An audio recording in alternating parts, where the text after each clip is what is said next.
Welcome, ladies and gents. I'm Dan the Man Muñoz, host of Movie Menu Reviews, your weekly movie news and reviews podcast.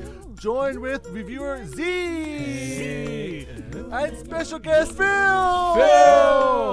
And my special co-host Mike Stan. Hey. All right, so there'll be no movie news this week. We're going to go straight into the movie review, where we are back. We're back.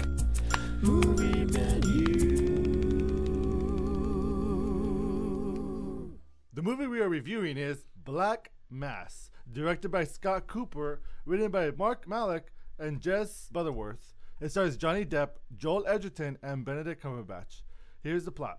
The true story of Whitey Bulger, the brother of state senator and the most infamous violent criminal in the history of South Boston, who became an FBI informant to take down a mafia family invading his turf. Alright guys, I have not seen this film, so depending on your review, I will decide this movie is worth a dine-in, watch it in theaters, take out, wait, and watch it at home, or leftovers, toss this film in the trash. Alright guys, rate this film. It's a takeout for me. Really? Phil? I actually think dine-in. Oh, really? Okay. Yeah. I'm not copying you, Mike. This is yes. No.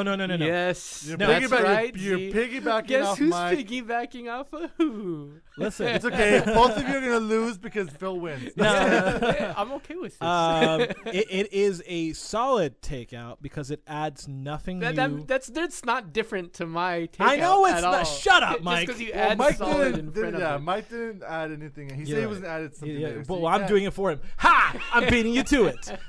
It is a solid takeout. It has nothing new to the whole mobster genre. And in fact, it is pretty much as bland as it gets.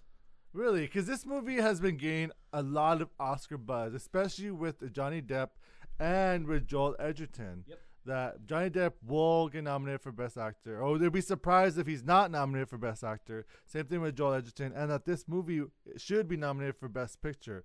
That doesn't bode well with either of you besides maybe Phil. I mean, Well, Phil, talk about why you say it's a dine-in. the movie itself has a particular pace. Maybe for some people, like, it might start off a bit slow, but it's just one of these movies, and it's important that you pay attention to these characters. Mm-hmm. And there's subtle things that happen with audio. Seeing it in a theater makes certain scenes more impactful. Okay. And Makes things pop more. Yeah, and the cinematography I think was done really well. There were certain things where like it looked just as grimy as it needed to be. I really don't know about Oscar status. Yeah. Is Johnny Depp back? Is this like a good role for him? I really liked Johnny Depp's performance in this, and the way he performed this character was like, in almost every single scene, it felt like he could kill somebody. Yes. He's standing behind somebody, and he's like, probably going to kill this person. I don't Yeah. know. And then it's like, oh, he didn't. Well, so it's borderline like terrifying. It is. Terrifying- Yeah, he's a terrifying guy. he's a I agree with that. terrifying guy, But yeah. I completely disagree with this because I feel like the camera was afraid of him as well. I don't know why, but for the majority of the film, the camera doesn't go close up. And They it does, do. but if it does go does. close up, it goes close from the side. Like it does. I don't know. The camera does something very weird with his face. Well, it's because they're trying to hide like all the the fake CGI. But it almost seemed like the camera was avoiding his face. And I could tell that he was wearing contacts half the time. Yeah. But obviously the way that they shot his eyes it reminded me of the Joker a lot. And there is something to be said as far as like the way the makeup and how Johnny Depp approaches this. But I feel like realistically, Johnny Depp just does the same thing he always does. I thought this was completely different I didn't- from I've never I seen mean, there's him. dark He was more shadows. controlled. He was more controlled than he's ever been before. But I feel like we have never lost Johnny Depp in cinema. There's not a comeback. I think Johnny Depp has always been around, and I think that he's always been pretty mediocre for the most part. And I think he does a really good job here. But I don't feel But this is not his comeback. this is not his comeback. I think that Don't call it a comeback. and that's something that's being said in the press is like, don't call this a comeback. But I think that Johnny Depp has just simply never really brought it. And I feel like in this movie, because he was so held back, so controlled, people are saying it's a comeback. But there's not a comeback But here. I'll have to disagree in the sense that he did work really well with the other actors and actresses, and that one scene when he talked to someone's wife, Yes, that scene in particular was like, absolutely. he did an amazing job, but it wouldn't have been nearly as amazing if the actress didn't nail it as well. I completely agree. However, and here is one of the big problems I've got with this movie. aside from the top 3 actors, that is Benedict Cumberbatch, Joel Edgerton, and Johnny Depp, there is nothing but TV actors supporting Johnny Depp's performance. I do feel like this movie is centralized around Johnny Depp, but this is Johnny Depp's film. But to say that his acting is like star caliber when he is acting against Adam Scott with the mustache, right? Like I like Adam Scott and Corey Stoll, who's in there, and I love Corey Stoll, but he's also a TV actor. But what about Kevin Bacon? He's barely in it, and when he's in it, he's not acting against Johnny Depp. These were characters who didn't have a huge role in the movie as far as what the movie was portraying. Yes. But they needed to be mentioned because they were a key part of this story to become history anyways. Even though these actors have particular roles in the past, they were able to separate themselves from anything that they did, like beforehand. Would you say that was more of the fault of the casting? Or not the fault of the directing? Well, let's get it into the director as well. But let's go, Mike. Sorry. No. I was gonna say it is a weird combination of Benedict Cumberbatch being Johnny Depp's brother. Yeah. That was kind of hard for me to believe. With a really terrible accent, by the way. I felt like the one accent that stood out as the worst was Benedict Cumberbatch. He was very. Is it because he's British? No, or is it because it's a Boston accent? Just kidding, guys. We love you, Boston. No. And even at that, it was one of the most strained Boston accents. He was very nasally, and it was just really terrible. You can't take away Johnny Depp's performance because of the other actors he was playing off against. I think he would have done just as well, if not better. It was as if they surrounded Johnny Depp with mice, and while he was a bear in the story. Well, and in doing that, like, it created this disparity in actor caliber that allowed Johnny Depp to surface, but I don't think that was the best approach. And because of that, it's like, yeah, of course Johnny Depp's really good when he's acting against people who don't have the magnitude to bring it. Now, Joel Edgerton was fantastic in it, but at the same time, he was so weirdly Kurt Russell-y, and he was like bombastically in his like way of approaching things that I feel like he has not walked off the stage of Exodus. And I mean, at the very least, he stopped putting things in his mouth throughout the entire film.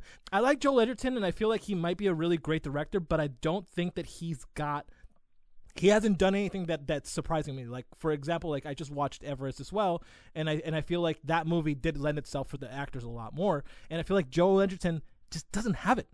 He's just not there yet. You don't need to get that Don't need to get that angry about it. Damn it! Yeah. Do you guys agree with him that Joel Edgerton was one of the weaker parts of the movie? I don't think so. Like, do you feel like the way his mannerisms were of the 1970s, or was it just Joel Edgerton not knowing what to do with his hands? There were moments where he kind of fell into stereotype where he's I'm going to fix your suit and dust it off. Yeah. Kind of thing. It's like the stereotypical, like, wise guy kind of yeah. There's a way that you can look at it where his character almost is helping the movie move forward in a way where you could kind of like sense what's about to happen next depending on how his character is acting, because he starts off one way, you could say professional in a sense, and then as things pick up, he kind of gets a little more arrogant, a little more flashy when he's becoming more of a hotshot in the office. He just keeps climbing up the stairs before he just had a really, really nice amount of height before he dropped off. Yeah. The other weird thing that centralizes around the actors, and I think it's at fault for the director, is the makeup. Nobody looks prosthetics. Nobody looks old until people get arrested. I don't know if that was a stylized choice. I guess it was to show that time had passed. But it was the weirdest. But yeah, like they only really showed Joel Edgerton with really like funky glasses and gray hair. When does the movie take place? Because he only got arrested like maybe 3 or 4 years ago. He did, but the story takes place during the years of his increased violence. So the 1975 all the way to 85. Yeah. Late 70s into the mid 80s. Yes. Yeah, so it's a big jump. Yeah, but the thing is, like, until you see Joel Edgerton getting arrested, do you see a gray hair on his head? And you see like a little bit of like aging makeup on him, and I thought that was the strangest thing. Mm-hmm. So this movie is obviously based on a true story. Now Hollywood has this tendencies of like over dramatizing based on a true story movies. Do you feel like this was one of those, or do you think they kept maybe truer to the story of Whitey? With what you're saying, Hollywood could have done a whole lot more if they wanted to. I think they didn't go overboard with it. I feel like actually they could have easily, and I think they may have actually cut a little bit back because the story of Whitey and his violence was just so insane that they wouldn't be able to show all the weird stuff he did. I mean, even at that, he did some really nasty things against women, and boy, oh boy, like if they over dramatized it, they didn't. Well, I agree with Z that they did pull it back. There were times throughout the film where it did feel like Martin Scorsese light. That just kept going through my mind, like just everything in terms of the violence. Yeah. And I mean, this is a different director, so unfortunately, we're gonna compare it to like the mafia genre, That's and Martin exactly Scorsese is the king of the mafia Yes. genre. So All right, guys. Final thoughts before I decide who wins. I think if someone's able to sit down and get ready to like watch this movie with like a cup of whiskey and know that you're going to be hanging out and it's going to be like a nice slow pace, you know, it would be really enjoyable, because if you're expecting like something like really poppin', stuff blowing up. So you're saying ArcLight 21 and over? Yeah, that's alcohol about right. while Oh you're yeah, watching it? yeah, totally. Did you guys drink Or even- earlier? I think Burbank has. Well, no, they have a bar in the theater. They do, yeah. You know what, man? That is probably the reason why I feel like this is a takeout, because you should probably be drinking at home while watching. It is not a kids movie at all, and I feel like even though it's Scorsese light, it's definitely not a PG-13 movie. And there are a lot of moments in this film where I was like, oh wow! And there was a lot of moments in this film that were a struggle to watch, just again because of the acting and the choices the director made. So yeah, takeout for me. I don't think you need to pay $12 to see it. So I would say takeout. All right, guys. So I heard your reviews. I have decided who has swayed me to either watch it or wait to watch it at home, and the winner is Z and Mike. Yeah, that's what I'm There you talking go. about. That's fine. Sorry, Phil. It's like, let me invite you onto the show to something you've never done before. Yeah, and we're going to compete. And it wasn't recorded, but I did tell Phil, thank you so much for setting me up. Just, No, bro, you did really good. I agree. I almost just, in spite of Z, almost just chose you, but I was like, because of the visit. But that's neither here nor there. You need to get over the butthurt feelings, dude. I was right about making that choice. No, you weren't. But one thing I do have to say is that there are some things in this film that you can enjoy, you know? Yeah. Like Phil had mentioned, just the awesome audio system. Yes. You can get a lot of stuff that you wouldn't get just watching it at home. So I agree. Yeah. Great Phil- input, Phil. Phil has Yeah, that was good. those supersonic ears. All right, good. Thank you so much, Phil, for taking part in the review. My pleasure, I hope you guys. could come back later in the season and review other films with us. Sounds good, man. And beat these guys, because Yeah, you know what? You should have now my won. feet- I think you're gonna win. Now that my feet That's your my goal. feet is wet, it's on. All right, guys. Thank you. Thank you, Z, Yep, no problem. and thank you, Mike. Yeah, thank you. And I'm Dan the Man. I want to say thank you, listeners. Make sure to check out MovieMenuReviews.com for movie news and reviews. Oh, also, before I forget, we have about 3 posters that we can give away to listeners. All you have to do is comment on our Facebook. Make sure to like our Facebook page and comment saying Z and Mike won. Just Z1 is okay. Z1. That's it. no. So yeah, Z and Mike. Z piggybacks. Okay, yes, that's it. Z piggybacks. That's a surefire Mike, way to you're get just it. asking me for I'm And going the to first- piggyback off of you. I'm going to jump on your back right now. And the first 3 people to write Z Pig on Facebook, on our Facebook page, and you must like our Facebook page, will win the Black Mass posters.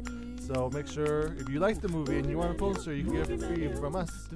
And also make sure to like us on Facebook, even if you don't want a poster. And make sure to subscribe to our YouTube channel. Follow us on Twitter and Instagram, where you get behind-the-scenes photos and videos on Instagram. We'll be back next week with an all-new episode. Thank you, guys. Thank you so much.